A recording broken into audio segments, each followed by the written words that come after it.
Good evening and welcome to Conscious Conversations. And now your host for this evening, Janet Law. Welcome everybody. Again, we are here for Conscious Conversations. This is an evening for all of you. It's a chance to connect together in a relaxed and welcoming and fun environment. And you will also receive some inspiration along the way. Presentations this evening will include 3 engaging messages to encourage connection in the inner and the outer world. All speakers are TEDx Bear Creek Park speakers, and each talk will encourage and engage the listener to invoke deep awareness of their own personal experience and connection. We also offer in the Zoom room of Conscious Conversations a chance to end up in breakout rooms at the end of our evening, where you will be able to speak with some of the speakers. And each talk is an individual micro conversation so that an idea can be sparked that can invoke connections so that a macro conversation can begin to happen. We will have some short intervals for where there will be an opportunity for a few Q&A, questions and answers, and each speaker will have an opportunity to respond. It also will allow people to, as I said before, have our breakout groups towards the end. So, Conscious Conversations, communication through face-to-face connections online. And now I would like to introduce my partner for this evening, Noel Bentley. There you are, Noel. And we have a bit of a theme tonight, and that is about empowerment communication. And so do you have anything you want to say, Noel? Of course. When don't I? Yeah, it's just wonderful to be back at Unity again. And thank you for hosting us. It has been, since our last TEDx about last February. Obviously, there's been a lot that's happened. We've had the worldwide pandemic. We've had political and economic upheaval. We've had unprecedented events. We've had unprecedented times, unprecedented use of the word unprecedented. It really reminds me of Pandora's box. It was that mythical container that the pernicious gods decided to stuff all the evils of the world into and then give to one person and say, don't open this box. Well, someone opened the box 14 months ago, but we're slowly coming out of it. We're starting to get to that point where we can start to mourn those we've lost. We can start looking to appreciate those who have given so much to help us get through and start focusing on rebuilding. And probably with the new appreciation of what we have around us. And if we remember, at the bottom of Pandora's box was hope. And whether you take that as a good or evil, it's up to you, but we do have hope. Also would be great if at the bottom of the box there was a receipt and we could take the receipt out, give it back and say, I'd like to return this past year, but I don't think things work that way. So let's us work on making things better. What we have are 3 speakers tonight who have crafted their gift in the form of ideas. Hopefully they'll be shifting your thinking, renewing your hope, and inspiring you to act. What I'd like to do now is introduce our first speaker. It's a gentleman who's a resident physician in internal medicine. Growing up, Brandon spent his summers disassembling old cell phones so that his family could sell the spare parts. Today, he's a doctor. He's an author of 2 medical textbooks. He's helped create 2 mobile apps, and he's received dozens of awards for leadership and advocacy. It's been a long journey, and by his count, he's in grade 23, which means, hey, just 2 more years left. And his talk today is inspired by the desire that he has to change the healthcare system. With his talk, Healing Assembly Line Medicine, this is Dr. Brandon Tang.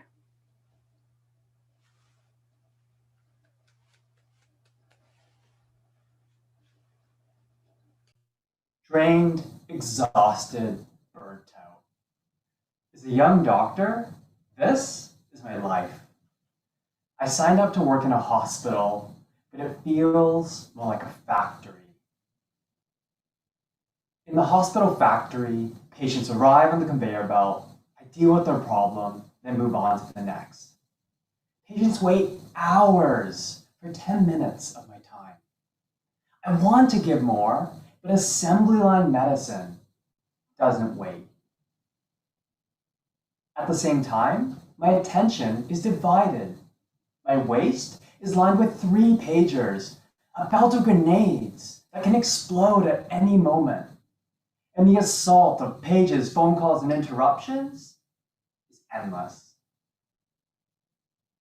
Half my pages are non-urgent, but always seem to come at the worst times, during key procedures or even family meetings. Hi, this is Dr. Tang. Mr. Singh in bed 12, I'm looking after him. He had a bowel movement? Okay. How did it look? Like chocolate. It looked like chocolate. So pretty normal? I'm aware of the order to monitor stools. Okay. Thank you.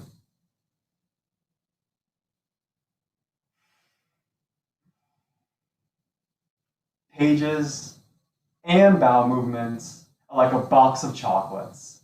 You never know what you're gonna get. Assembly line medicine is a problem of culture. The cognitive load and distraction on providers is out of control. To escape the chaos, I found refuge in this tiny supply closet. It's my sanctuary, free from the hospital's blinding lights, beeping machines, and constant interruptions. To think in silence.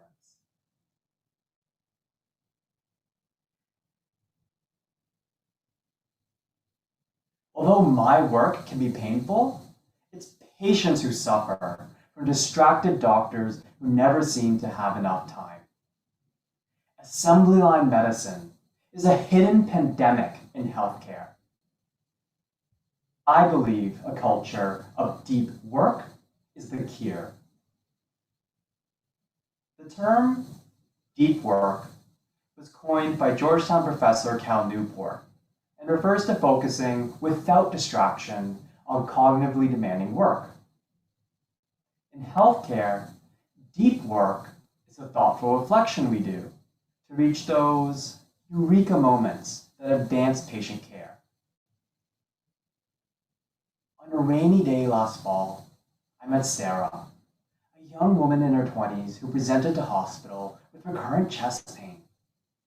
This time, an ultrasound revealed cardiac tamponade, a collection of fluid that was crushing her heart. In the middle of the night, we admitted Sarah to the ICU and emergently drained the fluid. At first, we thought this was all a viral infection, but as I slowed down and probed further, Sarah described many unexplained symptoms, like joint pains and rashes. This prompted me to order specialized blood work that ultimately diagnosed her with lupus, a rare but treatable disease. Complex patients like Sarah fall through the cracks of the hospital factory. Rigid policies, like 1 issue per visit, fail them, making deep work impossible and rare diagnoses elusive. Luckily, most patients don't need eureka work. They need routine but meticulous care of common problems like diabetes and high blood pressure. For most patients, a fast-paced, high-volume system is appropriate, but it still shouldn't feel like an assembly line, like the doctor is always reaching for the door to leave. Assembly line medicine falls short for both complex care and routine care. To heal this system, we need a new culture of deep work. In a deep work culture, patients like Sarah would be diverted off the assembly line, or we could change gears from thinking fast to thinking slow. In a deep work culture, even if your doctor only sees you for 10 minutes, that time would be sacred, their attention free from distraction. In a deep work culture, doctors wouldn't hide in supply closets to think. I'd like to offer 2 suggestions for us to get there. The first is to free providers from the shallow work which engulfs our time. In a typical week, I spend hours printing stacks of paper and hunting for patient charts. These plastic binders scattered across the board. At least I'm getting my 10,000 steps every day. It's no wonder that a landmark study found that junior doctors spend only 11% of their time in direct patient care. In a 10-hour workday, we barely spend an hour with our patients. Although we can't get rid of shallow work completely, we can find ways to make it more efficient. What about pre-printing the most common forms, or using secure apps to instantly access patient charts on our phones? Entire companies have found success by making our lives just one step easier. Zoom is now a household name because they simplified video calling into a single click. Assembly line medicine needs this mindset of process improvement. There's a goldmine of untapped ideas from people who live this life: patients, nurses, doctors, lab techs, countless others. Together, we can heal assembly line medicine and create a deep work culture. The second solution is to triage or prioritize interruptions using technology to help us get there. In assembly line medicine, providers are bombarded with non-urgent messages. Each interruption fractures our attention, pulling us away from patient care. It's like death by 1,000 cuts. Our outdated communication tools, pagers, only add to the problem. Pages are like lazy text messages with just a phone number. No name, no message, no emojis. You're expected to drop everything and respond. For this reason, some hospitals have retired pagers, switching to smartphones with secure text messaging. This is an improvement as it allows doctors to triage non-urgent messages. But it doesn't address the underlying problem, which is a culture of constant urgency. If I can't tell with my next phone call is going to be a heart attack or chocolate-colored bowel movement, we have not solved the problem. We need to start prioritizing quality over frequency of communication. We need a culture of deep work.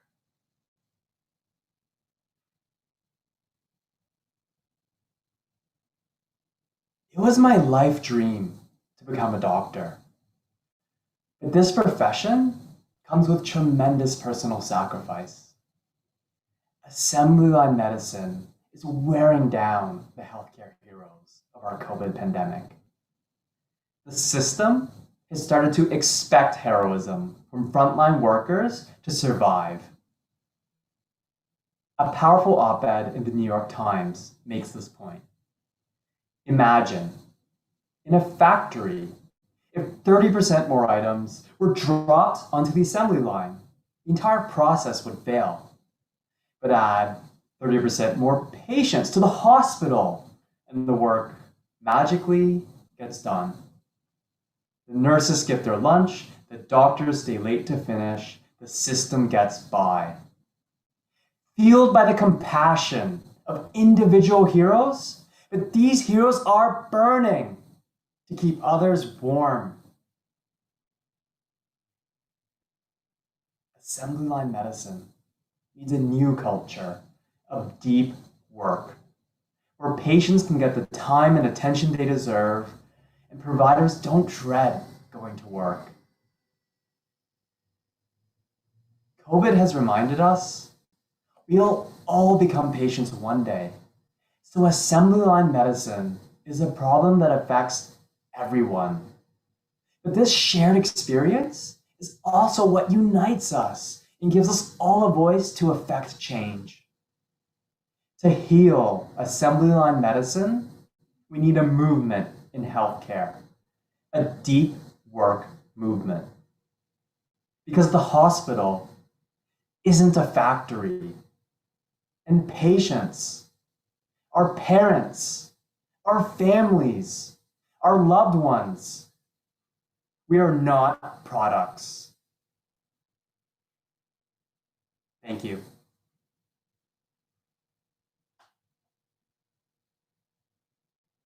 What an inspirational and thought-provoking talk.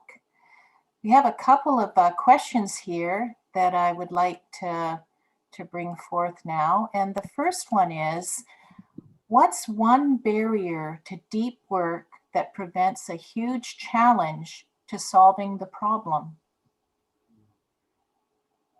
First of all, thank you so much. And that question is really what inspired this whole talk. I think that the amount of bandwidth that healthcare providers have is taken up by so many of this shallow work or kind of menial tasks which I described.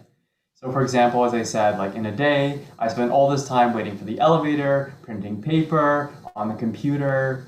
But what really matters to people in the system, to our patients, is the time with your doctor and feeling like you're being cared for. And because our bandwidth is taken up by all these other tasks, we don't really have that time for that experience of care, which is arguably the most important to most people. Thank you, Brandon. And here's another question. This is from Fern. I used to work at HEABC, the Physician Services Department, and when I left, there the VP of Health were discussing moving to a whole patient care format rather than separate doctors dealing with single issues. Has healthcare moved closer to doing this? Mm-hmm. Thank you for that question, Fern. I would say that in my limited time in the system, 4 years of medical school and 3 years working as a physician, I would say that we're not quite there yet. So to give you an example, in internal medicine, which is what I do, we look after patients with lots of different organ systems that are having problems, so they're in the hospital. So sometimes the cardiologist comes along and they write, not a cardiac problem.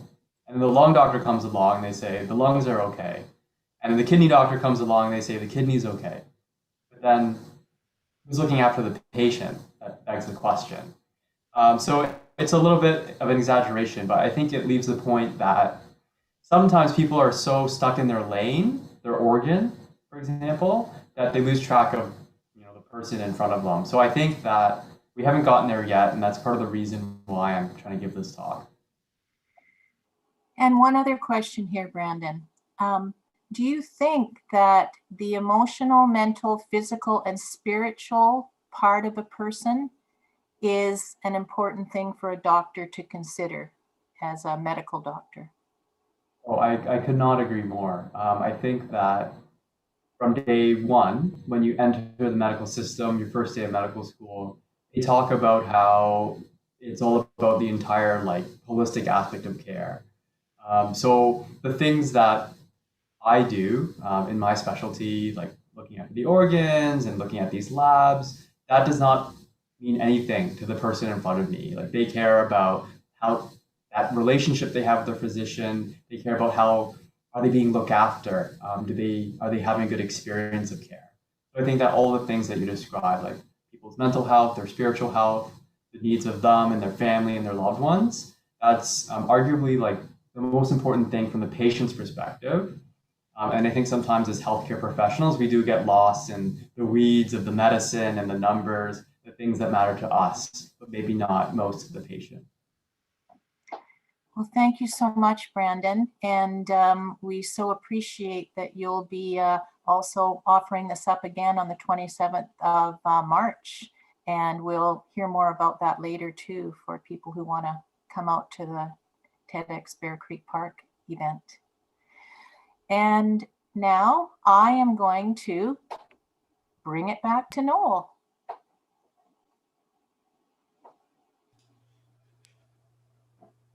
Great. Thanks, Janet. Now, just to give you an idea of how committed Brandon is, we had a series of interviews that we wanted to do to post and to get out to people so they could hear the speakers before they hear them give their idea. And of course, where does Brandon do his interview from? But it's from, I believe it was the call room at one of the hospitals, still in his scrubs. Prerequisite, got to have the stethoscope around the neck as well. But it was so important to him to get his message out that he at the end of his shift was still willing to spend time doing an interview. So he's dedicated not only to his patients, but he's dedicated to doing something better for the system. So thank you very much, Brandon, for everything you do. Next up, do we have a gentleman here for you? He draws his strength and inspiration from influences as diverse as the Hall of Fame football player Walter Payton, from Malcolm Gladwell, and his mentor, Prophet Abraham Jones. Orville has co-founded 2 organizations that have helped over 3,000 at-risk youth, and mentorship is part of what he does every day. And we asked speakers, would they be willing to share a couple quirky facts that we could give to the audience to give it a maybe broader perspective? And he came back with the fact that he absolutely must have his hairline just perfect before he leaves the home. But today, as he leaned forward, I'm pretty sure we noticed that is still perfect. And in the days when he traveled, man, he would bring everything with him, his electrical devices, water purifier, and solar panels. I thought that was appropriate because this is a gentleman who could literally charge those solar panels with his personality and his smile.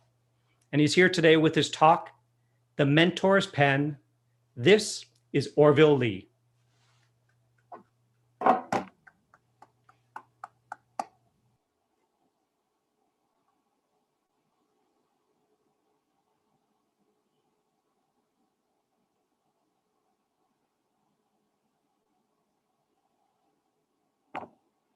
Can you hear me? Now we can. Oh, beautiful, beautiful. Thank you so much, Noel. Thank you so much. Thank you so much.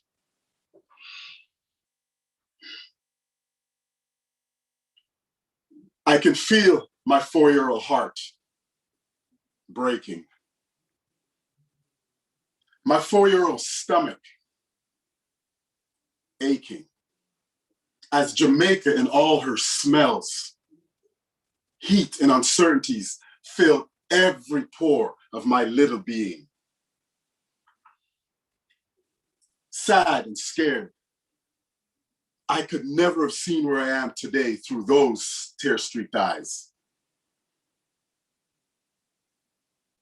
For the next 6 years without a father in sight, my mother gone to educate herself so I can have a better future, I was passed from one relative's home to another. Always feeling like a guest, always visiting, but never belonging. Now, those are the first few chapters of my life's journey, chapters written by others holding powerful pens who started writing my story.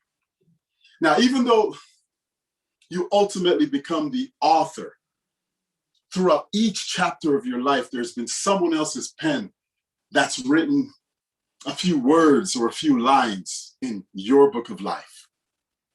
We didn't get to where we are today, and we will not get to where we're going by ourselves. No one journeys alone. Whether we realize it or not, we're all holding a powerful pen that we used to write in someone else's book, just influencing how their journey in life may turn out. Now, I believe the world is like one big book club, and we're all adding a line or two or more to each other's stories. This is why I think it's important for us to remember the power we're holding in that pen of ours. A pen that changes life stories.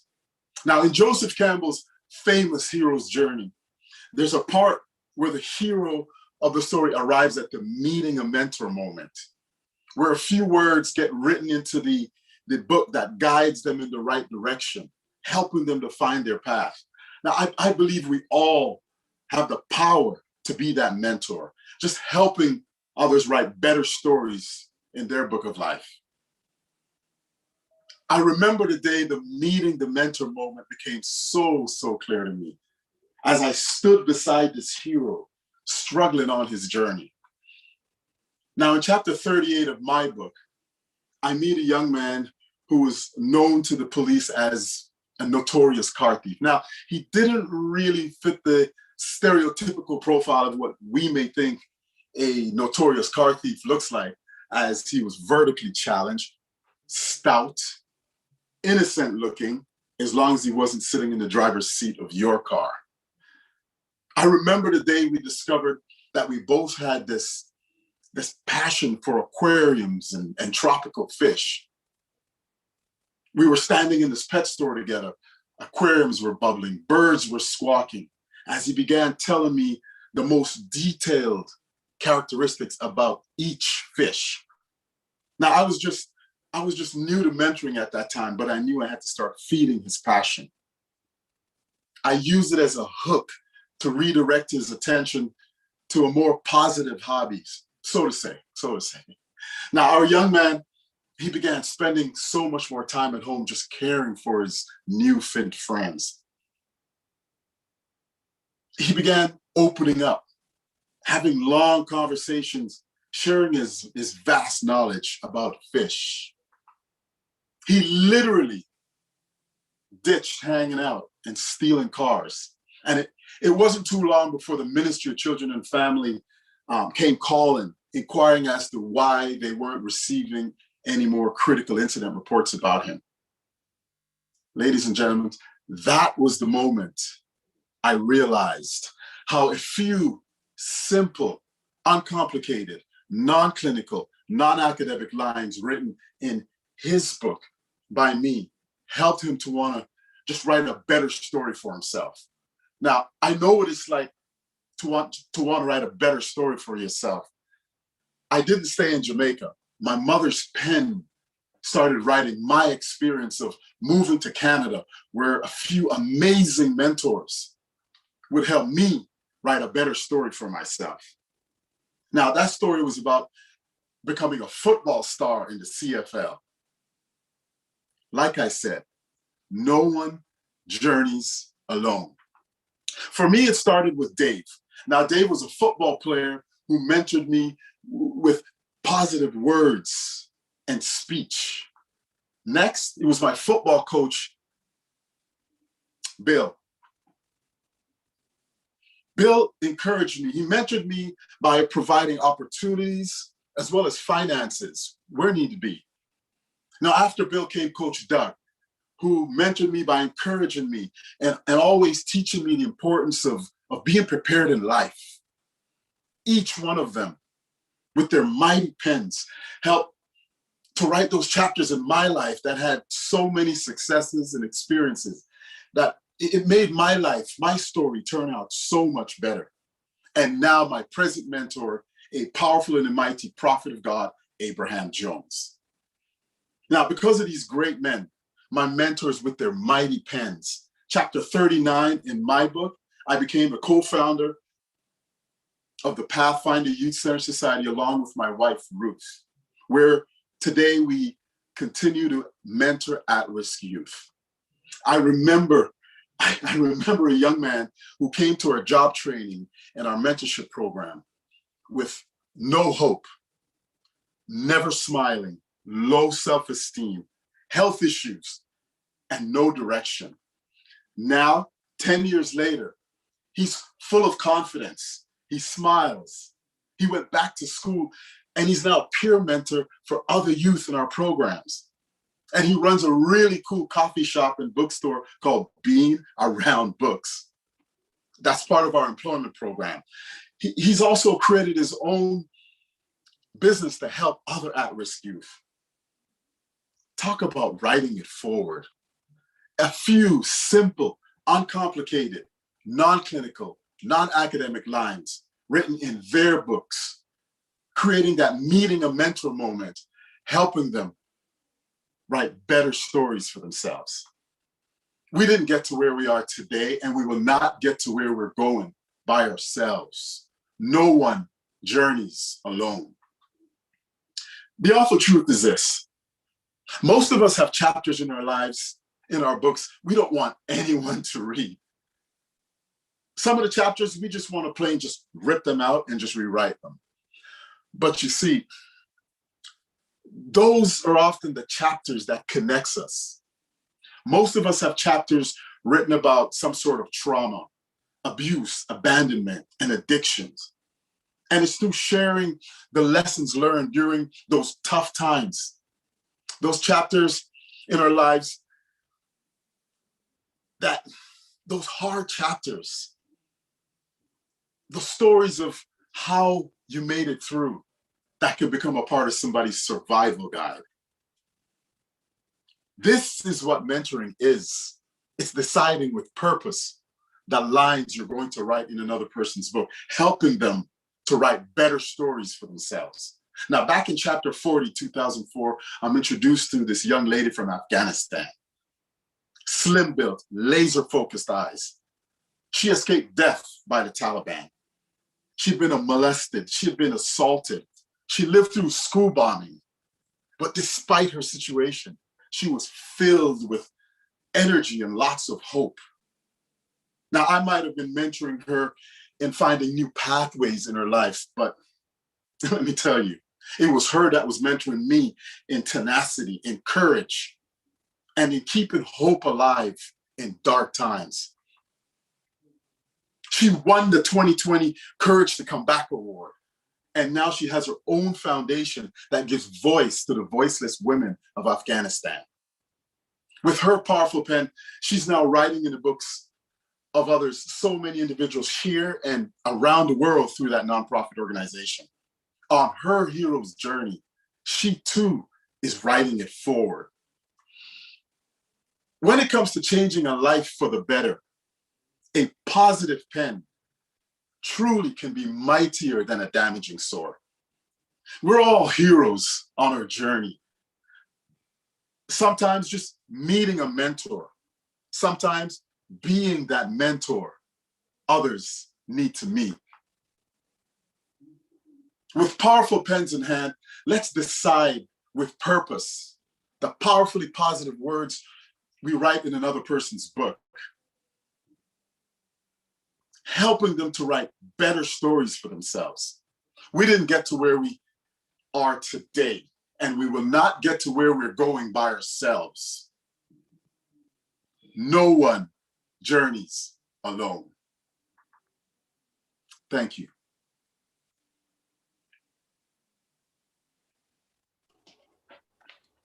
Thank you, Orville. Oh my goodness. The powerful pen. Yes, yes. Powerful pen. Powerful pen we have. Yes. So thank you so much, everybody, for posting questions in the chat. So I have a couple here. And the first one is, and it's from Randy, is how do you build rapport when talking with troubled youth? Thank you very much for that question. A very, very important question. First and foremost, it's about meeting them where they are, non-judgmental. It's about reaching them, and this is a conversation a friend of mine and I have often. It's about reaching them through their doors and not having judgments, seeing them for human beings, not the labels, not how they may even times try to perceive or try to act to be, but just going to that level, wherever they are, trying meeting them there. Thank you. Next question, and this is one from Uta. How do you find the youth to mentor? How do you find them? Youth are sent to us either a few different ways, few different avenues. To be honest with you, when we first started, it was through Ministry of Children and Families, the judicial system. And as we got going and grew, it was word of mouth, a brother, a sister, a cousin, an aunt, an uncle. But primarily, it would be through, either the Ministry of Children and Families, judicial system, high schools, and word of mouth. Other youth that have been through the programs that are now recommending either relatives or friends into our programs. Okay, here's another great question. How can we make amends when we realize that we wrote something we regret in another's book? How can we make amends when we realize we wrote something we regret? Great question. Yeah. Great question. I think one way is obviously recognizing that, being able to recognize it, and writing it forward, as I said in that speech. The next individuals, the next situation you encounter, you have it in mind. You want to approach it obviously a little bit differently, and pay it forward, write it forward, right? Or each one teach one, right? I hope that answers. That's a beautiful. Thank you. Thank you. Here's another one.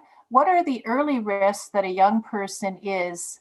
What are the early signs that a young person is at risk? What can we do to get that young person the necessary care that they deserve? You know what? That word at risk too. It's everyone, every youth is at risk. Really, if you really take a look at things. And it's just a matter of if you encounter a situation where you know there's something definitely going awry, something definitely wrong. First and foremost, going back to an earlier question, it's trying to understand from that individual, that youth, what's happening, how they're feeling. And if we're not able to deal with it within our organization, we have other organizations that we can refer these individuals to. But first and foremost, it's just recognizing the different signs, the depressions, or blatantly, sometimes a lot of our youth will wear this title, this label, just wear it on their shoulders. You see a youth and you go, wow, just by the way they're dressed, some people may assume, oh my God, this person looks, at risk, or looks like this label. But just being able to recognize through experience and through your knowledge that you've gained over the years. That's what I would say. Great. Okay. One last question, and this is from Fern. Who is your greatest inspiration? Wow. This is relative. A few years ago, many years ago, I may have said someone like a famous athlete, Walter Payton. As we're on this journey and I'm at the stage where I'm at now, I would say my greatest inspiration right now, my greatest inspiration would be Prophet Abraham Jones. Not only because of who he is, but who he is also helped me to become. Also because of our lives, I think it's more than just a physical thing. It's also so spiritual that just being able to tap into that part is that's why I would say it. He is my greatest inspiration in this moment, this time. Thank you so much, Orville, and thank you for that wonderful talk. You, Brandon, so far as well, and thank you for the audience for participating and for putting these questions out to these wonderful speakers. And again, you'll be able to, if you want to, join TEDx Bear Creek Park on the 27th, and we'll hear more about that at the end as well. So I think let's bring back Noel. Great, thanks very much, Janet. And thank you, Orville. Now, Orville spoke very much about the work he does with youth. And our next speaker has a connection in that way as well, but it comes from a different angle. Sue's influences include Jamie Oliver and the late Sir Ken Robinson, and that makes perfect sense because she's half British. She's also proudly half Canadian, which means she pretty much drives right down the center of the road. Thankfully, walking trails with her Labrador retrievers is a much more relaxing experience. Sue's happy to be dyslexic. She's also grateful for her computer that deletes any email that's longer than 2 paragraphs. And she appreciates being able to work with wonderful learning-able individuals. Sue's determined to ensure that all children entering school have a cognitive equal opportunity. So please welcome Sue Blythe Hall with her talk, Dyslexia, Enable the Different Learner. Thank you. Oh, did you unmute? You are unmuted. I am unmuted. Sorry, I couldn't see that part. Okay. Albert Einstein, pretty smart guy, said everyone is a genius, but if you judge a fish by its ability to climb a tree, it will grow up its whole life believing it is stupid. Well, newsflash, fish don't climb trees. And I doubt any of you would say to that fish, you need to climb that tree in order to read. I believe unknowingly our education system says that to many, many of our children. And you will know some, and you may be one. I'm proud to say I have the gift of dyslexia. But when I went to school back in the 60s, dyslexia really wasn't a thing. And I didn't know I had it. I may have been slow to read, but I was really good at daydreaming. I could imagine any 3D object from any angle. The elephant in my mind allowed me to wander around it. And when I rode it, the view was amazing. And I assumed everyone thought like that. I mean, why wouldn't I? Nobody had ever asked me, how do you think or how do you learn? Did anyone ask you? I didn't know that using this same natural ability to alter perception caused a problem in the 2D world of print. I might be seeing a lowercase d and perceiving it from 180 degrees as a P. Confusing. I had no idea that I needed images for the meaning of every word I read. I would read book, I'd see one. I read tree, I saw one. I read the, if, and, no images. And I had no idea that those little words made up half of what I read. I think in images, no image equals no thinking. I get to the bottom of the page and utter those very familiar words. What was that about? In the 90s, I learned how to correct my dyslexia. And for the past 22 years, I've had the privilege of working with children and adults who have difficulty with words, lexia. I observe children entering school with an insatiable love of learning. They enter with a learning difference. They leave with a learning disability label. They arrive on my doorstep believing themselves to be stupid, which is so far from the truth. They are so smart and totally capable of learning. They just happen to learn differently from the way they were taught. Let's liken this different learner to the Apple Mac computer and the typical learner to the PC. The Apple Mac is image-based with an internal film, hands-on kinesthetic learners. The PC is sound-based with an internal dialogue, linear and sequential. They do really well in school because guess who designed the system? Yay, the PCs. Would you run a Mac on a PC system? If you learn like this and you're taught like that, there's going to be a challenge. So let's meet Alex.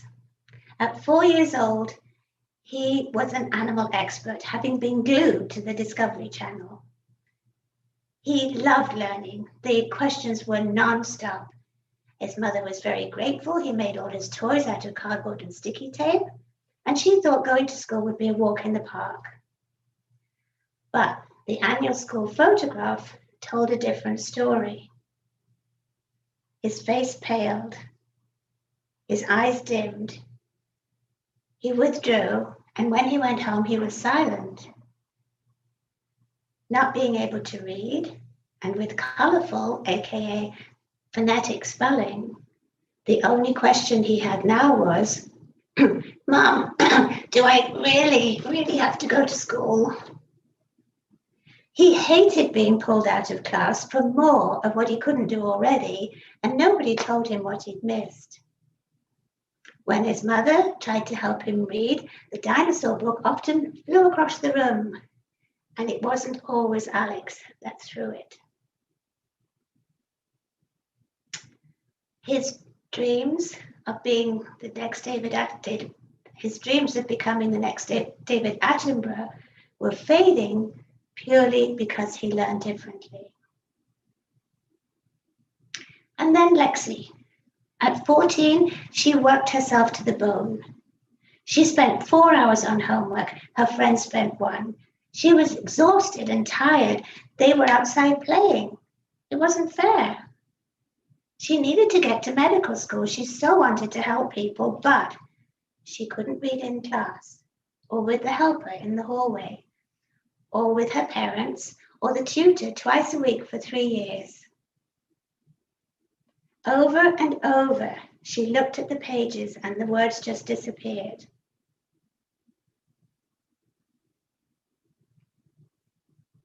Knowing she wasn't lazy, she concluded she must be stupid, worthless.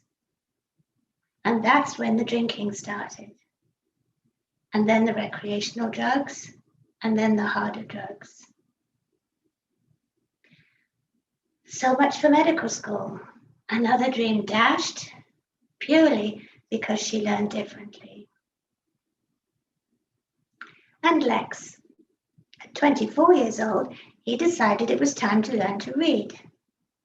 He's a charmer, empathetic to the core, amazing athlete, kind, willing, brilliant sense of humor, so good at thinking outside the box, he is completely oblivious of the box. Having failed kindergarten, his wonderfully supportive parents tried every form of education, private, public, special, homeschooling. He confided, I didn't repeat grade 5 because I had so much fun the first time. He knew he was being bumped through. He knew he wasn't passing every grade. So he decided his dreams didn't really matter. But psychology sounded interesting, so maybe learning to read would come in useful. I wish you could have seen their faces when they realized there was nothing wrong with them. They blossomed. They weren't broken. They didn't have a neurological malfunction. They had a neurodiversity. They could have learned like that, but they'd been taught like that. So let's do some dreaming of our own. No one needs to fundamentally change who they are in order to read, fulfill their potential, and achieve their dreams. No one. What if teachers could learn strategies to reach both the Macs and the PCs from day one? I meet teachers who want to know why they're not reaching all their children. And Laura was one such teacher. She learned these strategies in 2 days. So instead of telling the children to focus, she was able to show them how. Did anyone show you how? If not, it's like giving you a pair of knitting needles and saying knit. You're going to ask how. She had them make their alphabet in a 3D medium hands-on. She shared inclusive reading skills for Macs and PCs. And she had them create models, 3D models for the meaning of any word, even the, if, and. In her K1 class, she reached her June outcomes 6 months early. Her 5-year-olds were staying in at recess to write her notes voluntarily. And when asked how many children she would be sending to special needs the following year, she replied, 0. Every child was learning able. Everyone was empowered. Happy teacher, happy children, happy parents. The worst thing that happened was the little PCs had to be more creative.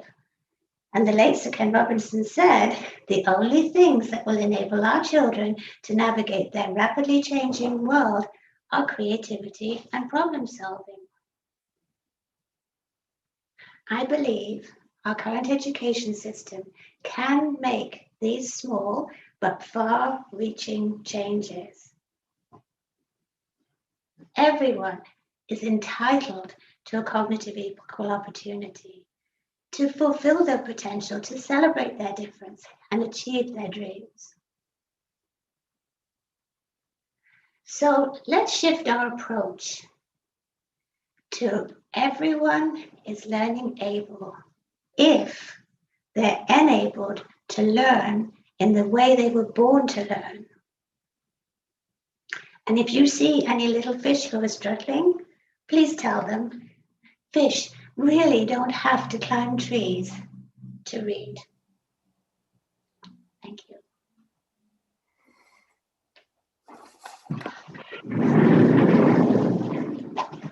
Thank you so much, Sue. And we go back a long way too, because many years ago we were working with gifted and multitude of children, and you helped so much. So glad that you have done your talk this evening.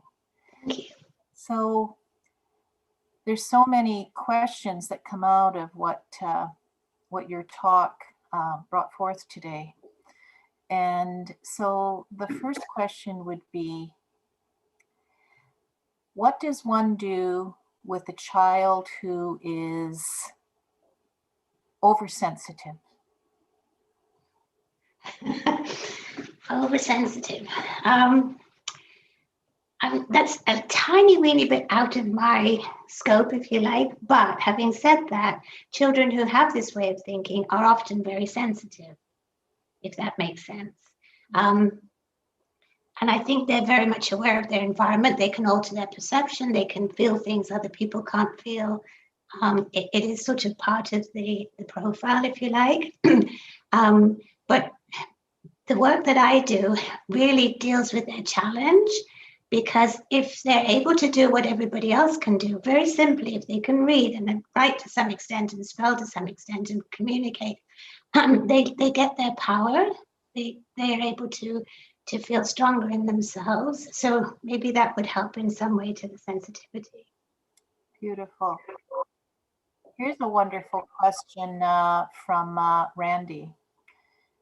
Thank you, Sue, for the profound difference that you've made in so many people's lives. But this is the question: how can the system better identify dyslexia? I love this question because what if the system identified it earlier? What would the system do about it? I mean, wouldn't they just do more of what they were doing already? Does that make sense?